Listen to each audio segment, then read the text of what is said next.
propósito, tú lo recibiste. Y la Biblia dice que desde el día en que creíste, fuiste sellado con el Espíritu Santo de la promesa. O sea que el propósito de Dios se fue acomodando, y cuando recibiste a Cristo, Dios sabe para qué te llamó y para qué te escogió. Por eso te decía, dentro de los que están sentados a tu lado, hay pastores, hay evangelistas, hay misioneros y hay profetas para la gloria del Señor. Y Dios está necesitando gente para sacar esta obra adelante. Alguien diga gloria al Señor, por favor. Aleluya. Potencial es la capacidad que todo ser humano tiene para poder desarrollar algo. Y Dios te ha dotado de un potencial grande. Pero te repito, nadie sabe el potencial que tiene hasta que no tiene el encuentro personal con Dios. Y podemos mirar el caso de Gedeón. Gedeón conocía a un Dios de historia. Cuando el ángel se le aparece, lo primero que Gedeón le dice es: ¿dónde están las maravillas que nuestros padres nos han contado? Gedeón tenía conocimiento de Dios. Gedeón sabía que había un Dios maravilloso y milagroso, pero era un Dios de historia, no un Dios personal. Así hay mucha gente, conoce a Dios, ama a Dios, oye las prédicas, dice gloria a Dios, aleluya, pero no tiene un encuentro personal con Dios. Cuando tengas ese encuentro personal con Dios, todos los pretextos y las excusas que has tenido hasta aquí para servir a Dios van a quedar echadas a un lado, porque vas a ver y vas a entender por qué los pastores y los predicadores decimos que para el que cree todo le es posible.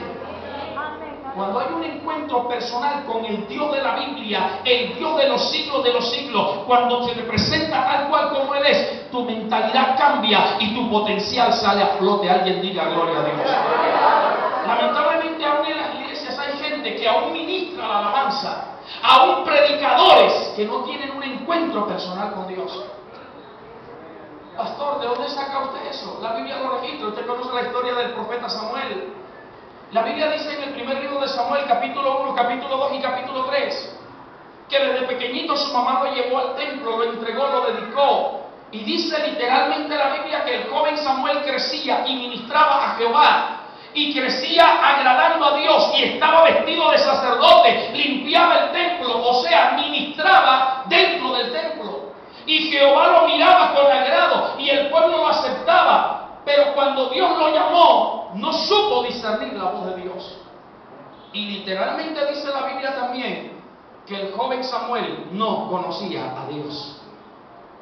Hasta que Dios se le reveló una noche, durmiendo dentro del templo, cerca del arca del pacto, antes que la lámpara se apagara, Dios lo llamó: Samuel, Samuel. Y él se despertó y fue corriendo ante el sacerdote Elí y le dijo: ¿para qué me llama? Y Elí le dijo: yo no te he llamado, ve y acuéstate. Se volvió a acostar y lo volvió a llamar Jehová y pensó que era Elí. Así hay gente en las iglesias, Dios está hablando y cree que es el pastor.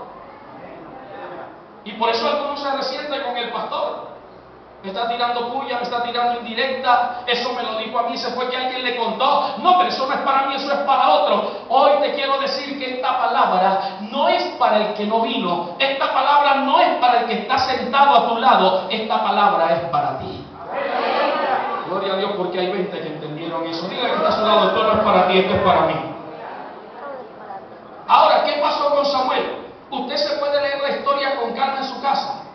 Dice la Biblia que cuando Samuel la tercera vez fue donde Elí le dijo: habla, Elí le dijo: no soy yo, el que te está llamando es Dios. El sacerdote lo entendió y le dijo: cuando te vuelva a hablar, dile: habla, que tu siervo oye. Y dice que así sucedió. Pero a donde voy, el joven Samuel marcó la historia en la Biblia y la historia de Israel. Samuel llegó a ser el último juez de Israel y el primer gran profeta en la Biblia.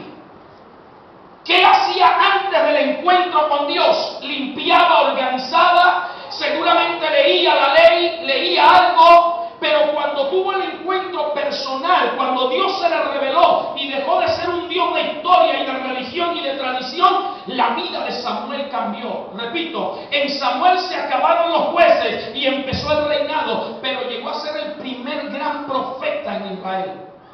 Ahora escúchame. Samuel cambió tanto la historia que antes de Samuel, el personaje principal para ministrar a Dios era el sumo sacerdote. Y había una diferencia entre el sumo sacerdote y la nueva generación de profetas que comenzaba. Con el sumo sacerdote, el pueblo se acercaba a Dios, pero con el profeta, Dios se acerca al pueblo. Porque el profeta era el oído de Dios y era la boca de Dios. El sumo sacerdote traía el sacrificio para pedirle a Dios perdón por el pueblo. El profeta traía el deseo de Dios para el pueblo. Escúchame, el encuentro con Dios despierta un potencial y nos lleva a niveles que nunca imaginamos. Yo estoy creyendo que aquí en esta iglesia hay gente que Dios la va a llevar a un nivel superior, a otro nivel de fe, a un nivel de creer que vienen cosas grandes y que vienen cosas sobrenaturales. Alguien diga gloria a Dios. Es un buen momento para que alguien diga: heme aquí, Señor, puedes usarme. Le decía a la hermana Damari, sacaba cuenta allá atrás con ella, le decía: han pasado 6 pastores por Sinaí, y me los mencionaba uno por uno, hasta el pastor Molina. Queremos que Dios tenga al pastor Molina muchos años más todavía aquí. Bueno, por lo menos 4 hermanitos, pastor Molina, quieren que usted siga. Pero, como dice una canción por ahí, nadie es eterno en esta vida. Y Dios necesita a alguien que pueda empuñar la espada de Josué y entrar a la tierra prometida y a la bendición. Y no pienses que no eres tú. Dios sabe que puedes ser tú para la gloria de su nombre. Permíteme que hable un poquito de mí para los que no me conocen, que creo que es la mayoría. Dios me dio el privilegio de nacer en un lugar cristiano, crecer en un lugar cristiano, toda mi vida en el Evangelio, nunca me ha apartado, gracias a Dios. Mi padre, el pastor Napoleón Salguero, que falleció, partió con el Señor hace unos 8 o 9 meses atrás, me instruyó en el Señor y yo temía a Dios. Y desde pequeñito servía al Señor, fui músico en la iglesia, ministraba, fui líder de jóvenes, maestro de escuela dominical de jóvenes desde mi juventud, 15, 16 años. Pero siempre me profetizaban y me hablaban de que Dios me había llamado y me había escogido para llevarme a naciones, para ponerme ante mucho pueblo, para llevarme a lugares a predicar. Pero como sucede a muchos hijos de pastores, yo no recibía esa palabra con agrado, porque yo sabía lo duro que es el ministerio pastoral, porque crecí en un lugar pastoral. Y cuando me profetizaban, yo iba y oraba y le decía: Señor, yo no quiero eso, dáselo a otro. Yo no soy capaz. Yo veía mi condición, yo veía que yo era tímido, yo era una persona sumamente tímida. No me gustaba hablar en público, ahora hablo más de la cuenta, así que prepárese para estar 4 horas.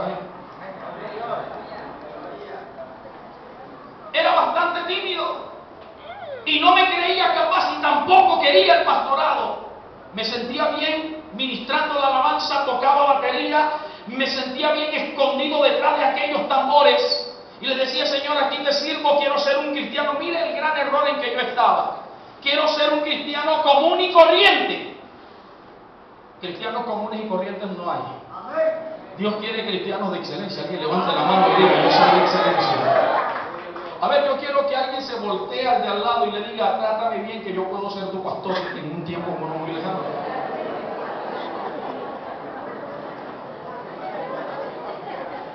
Y yo predicaba, yo conocía de Dios y enseñaba la Biblia y leía la Biblia y memorizaba los textos bíblicos. Hasta en una oportunidad que Dios me permitió viajar con el grupo musical a Panamá en el año 90.